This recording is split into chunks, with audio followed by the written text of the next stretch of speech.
é Domingos Mazili, né? Eu sou do sul de Minas.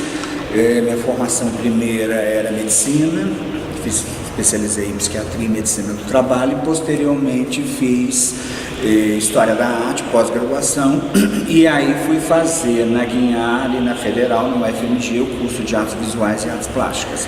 Então eu começo a criar aos 43 anos. Agora, dia 8 de agosto, fez exatamente 10 anos da minha primeira exposição.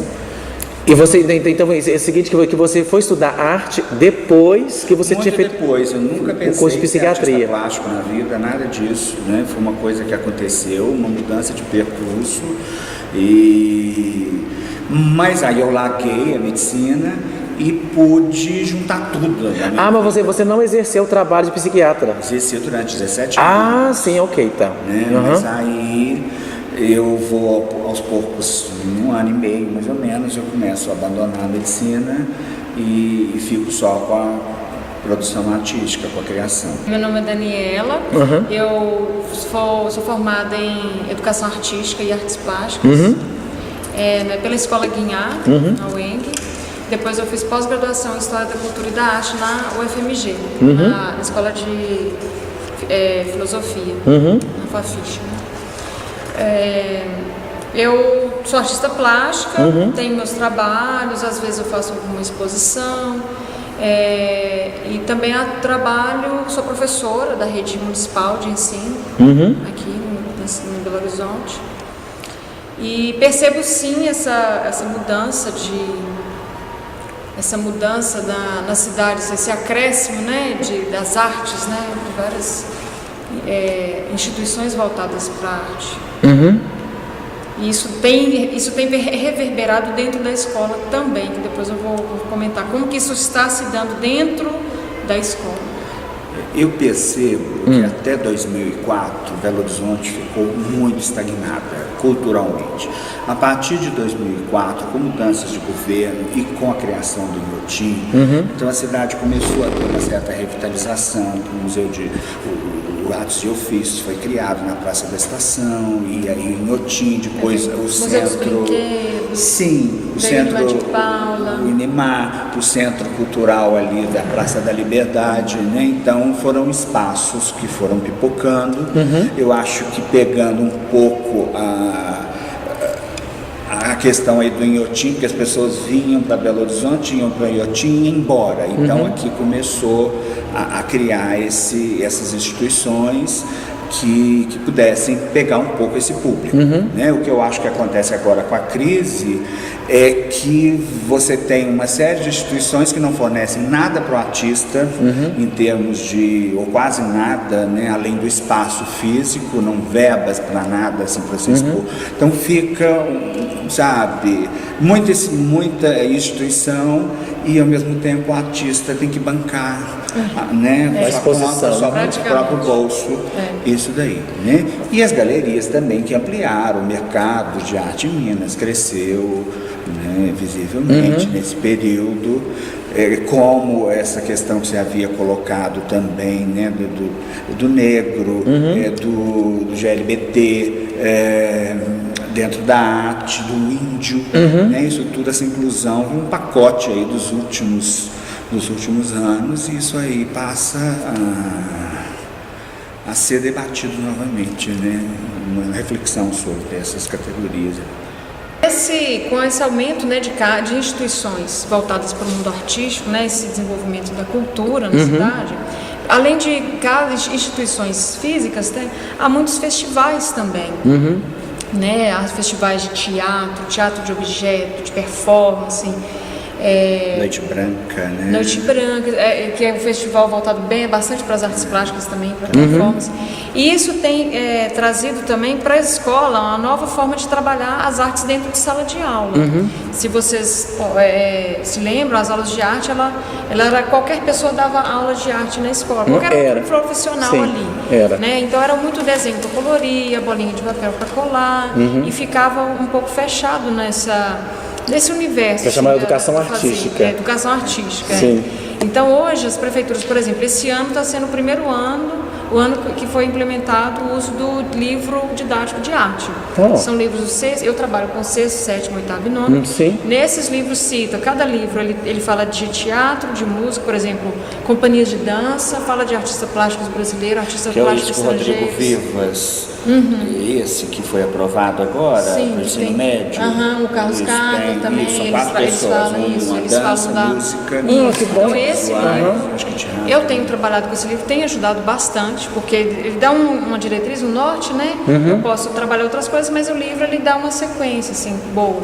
Por exemplo, nós estamos trabalhando cultura indígena no 6º ano. Né? Assim, a estética da criação da própria pintura no corpo. Não se discute questões muito políticas nessa parte da indígena, por exemplo, do livro. Trabalha-se a estética, as cestarias, pinturas corporais, artesanato e tal.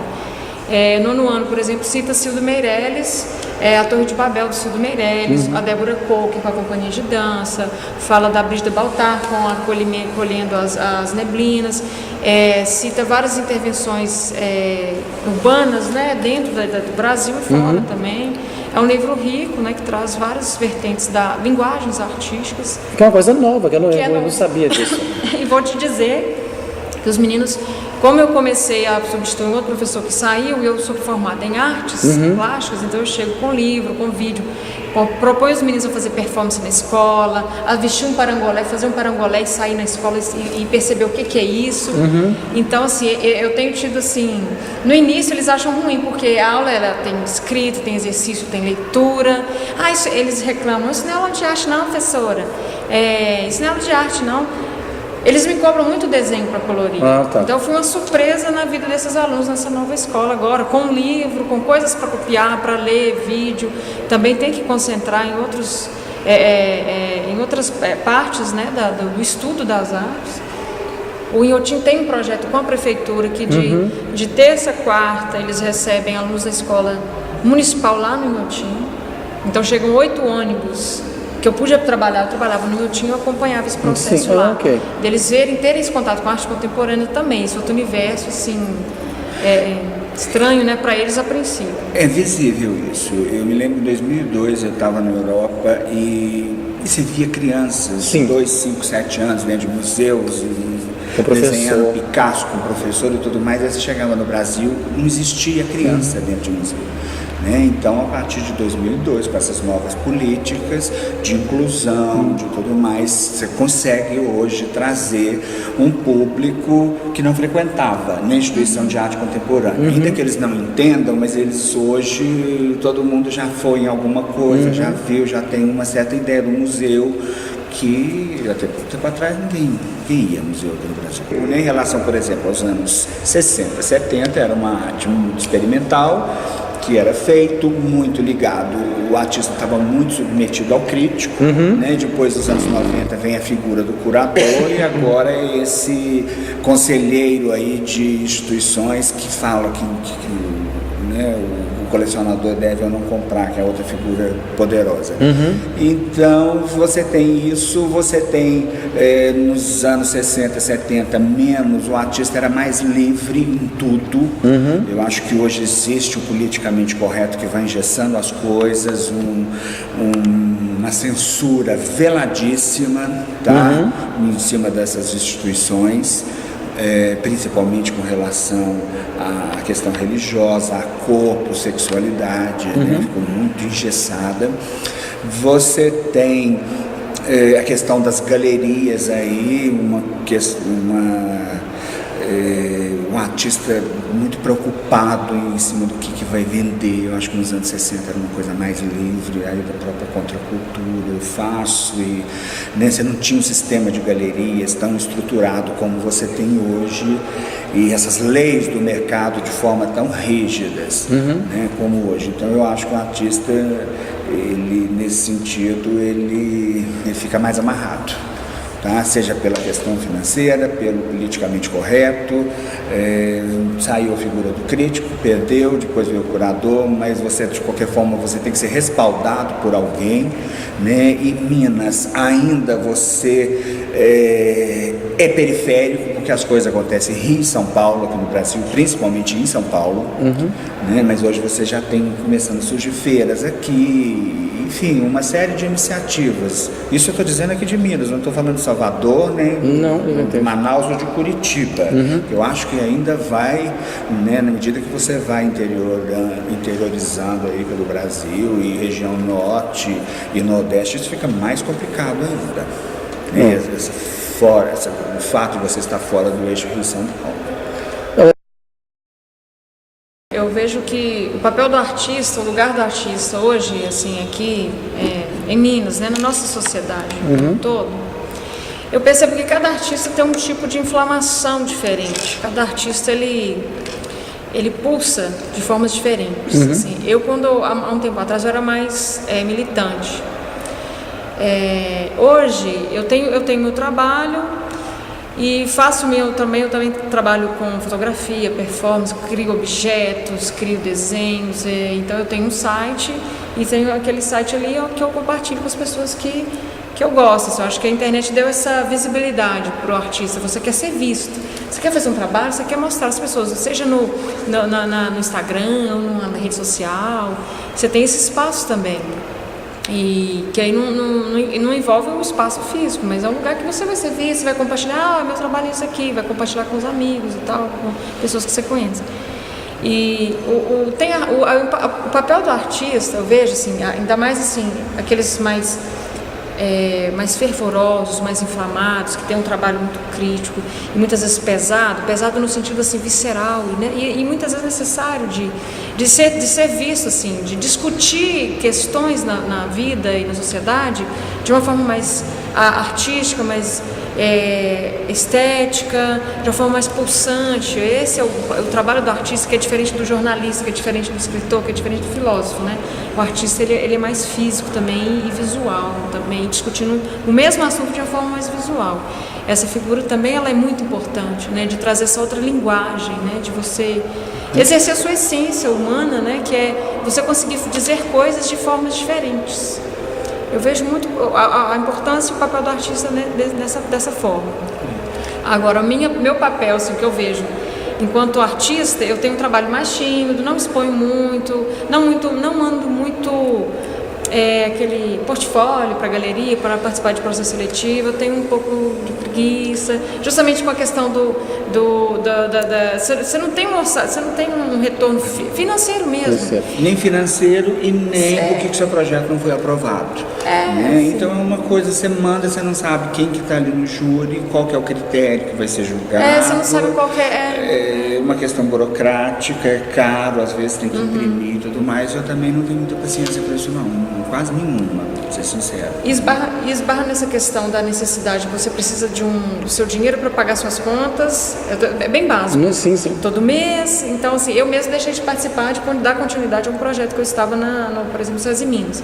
Eu tenho trabalho na rede municipal e eu estava sendo solicitada em outra escola que estava precisando de professor de arte lá, então eu trabalhei 2 meses, o dia inteiro, estava me dando dinheiro, estava bom, estava ganhando bem. Eu falei, não, eu não vou deixar esse lado meu artista e vou cuidar desse lado professora que está me dando retorno, melhor. Pelo menos nessa situação que eu estava vivendo. Então, abrir mão desse trabalho plástico numa galeria de arte, porque o retorno é micro, assim, juro. Demorado, sim, muito demorado e vem a conta gotas. O investimento que você tem que fazer é muito grande. Sim. E a arte brasileira, e se existe uma arte específica brasileira? Uma vez eu fiz isso para uma professora, né, essa pergunta, e ela saiu pela tangente, sim e não. Existe, não existe. Eu, enfim, deixei a coisa em suspenso, porque ela era novata, substituta e tal. Depois eu encontrei com a Adélia Borges, em São Paulo, e perguntei sobre o design. A gente pode falar no design brasileiro? E ela veio com a mesma coisa, sim, não. Nós temos a poltrona mole do Sérgio Rodrigues, que leva ao conforto, a questão da madeira, do material, mas por outro lado você tem uma coisa internacional, você tem uma linguagem que é universal. Então eu acho que em arte também, né? Eu não sei te responder isso com né, com uma certeza, porque você tem que ter um universo muito grande do que é feito no mundo hoje para você poder comparar. Eu sei mais do que é feito aqui no Brasil. Você tem uma Sônia Gomes que faz aquelas esculturas, né, com tecido, que teria a ver aí com a questão da memória, com a gambiarra, com o perecível, não digo, mas o transitório, que são tecidos, a fragilidade do material. Então tem uma coisa brasileira das trouxas e tudo mais. Você tem o Paulo Nazaré, que tem um trabalho assim também, da questão do negro, do racismo, e você tem algumas vertentes que levam para essa questão da gambiarra, da criatividade, do trabalho artesanal, né, da delicadeza, um Bispo do Rosário, né, um Leonilson, e você tem, por outro lado, um Carlos Fajado, figuras que já são o próprio Amílcar, apesar da questão do minério, do ferro, mas ele, né, puxar para Minas, mas você tem uma linguagem internacional, né, bem grande. Então, eu ficaria com sim, não. Bom, eu vejo que permanece bastante no nosso sangue, assim, nós somos bem ainda antropofágicos, que a gente se alimenta de não só da própria cultura brasileira que a gente busca, né, entendimento dos outros estados brasileiros, mas também essa cultura de outros países, esses costumes, isso também vem refletir no nosso trabalho. Por exemplo, aqui você tem vários exemplos, né, de outros personagens de outras culturas que ele trouxe para o trabalho dele. É aquela coisa da antropofagia, né, você vai ruminando e processando aquilo ali. O meu trabalho, o que eu posso dizer, assim, eu faço trabalhos fotográficos, crio objetos, mas isso também muito é um eco de coisas que eu já vi, livros de artistas mundo afora, coisas que eu já vi no Inhotim, coisas que eu vi na Escola Guinhar, coisas que eu tive no curso de arte, e aí eu crio junto aquilo tudo e crio uma outra coisa e processo aquilo. Então não sei te dizer assim, se eu vejo que a gente busca muito somos uma somatória de várias coisas para criar o que a gente quer, porque eu não sou inédita, tudo que eu criar alguém já fez antes, ou já fez parecido, ou eu fiz alguma coisa e me inspirei naquilo e fiz uma coisa um pouco diferente, com uma variação, uma variante. Eu acho difícil essa pergunta, dizer ter uma arte genuinamente brasileira, né, assim, talvez assim... O que caracterizaria? O que caracterizaria, né? Assim, por exemplo, eu tenho na minha casa, eu construí uma mesa com partes de guarda-roupa que eu desmontei e fiz uma mesa, com os fundos do guarda-roupa e encapei todo com tecido um chita, ficou meio mambembe, assim. Aí eu não sei se eu posso falar se isso é mais brasileiro ou se isso vem muito de outras culturas, assim. Que eu já vi livros de ideia para design, de móveis, de interior, que isso, talvez eu visse em algum outro lugar e achei interessante, vou fazer também. Eu acho que a questão da moda também, existe uma moda brasileira, né? Você fazer uma roupa de chita, isso necessariamente vai trazer uma brasilidade naquela roupa só porque foi feito de chita, né? Enfim, é uma coisa meio complicada. Eu acho que para todo esse tecido lembra Coco Chanel, né? Essa criação dessa estampa, né? Mas não... já vem, vem, né, de lá. Clássico, né? Que é da alfaiataria masculina, na verdade, né? Que ela pegou. Uma daquelas perguntas, você havia colocado a questão da influência europeia, né? Sim, pode escutar também. Portugal, eu fiquei pensando sobre isso. Sim, pode. Obviamente que tem uma Adriana Varejão, com aqueles azulejos, com toda a colonização portuguesa, não tem como você fugir, né? Mas em termos da Europa hoje, França, Itália, Alemanha, Inglaterra, será que tem uma influência tão grande assim? Talvez fosse maior ainda dos Estados Unidos, né?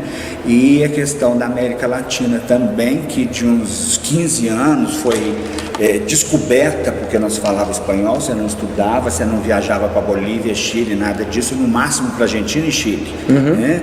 E agora já existe um certo trânsito, ou pelo menos existiu no passado recente, e algumas trocas nesse sentido, mas ainda assim é uma influência pequena. Você tem uma Frida Kahlo, muralistas do México, você tem um Botero, mais um ou outro na Argentina. O que chega aqui para nós ainda é muito pouco.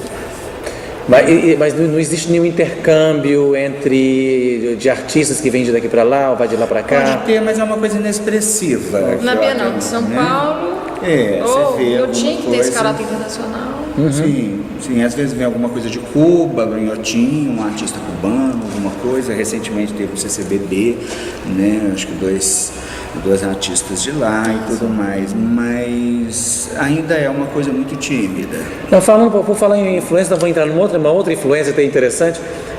O barroco, como o barroco é uma coisa de Minas, que a gente, você de Minas, está aqui o barroco mineiro, tem alguma influência do barroco no trabalho? O meu é completamente barroco, né? Completamente, assim, eu venho do sul de Minas, onde não tem essa tradição barroca, porque ali foi século XIX, colonização de imigrante, de café.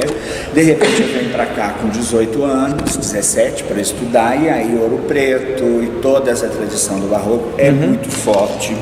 Né? Eu faço, por exemplo, carne bordada, o coração bordado, eu olho às vezes para aqui e falo, meu Deus, um carioca com aquele céu azul jamais faria, sabe?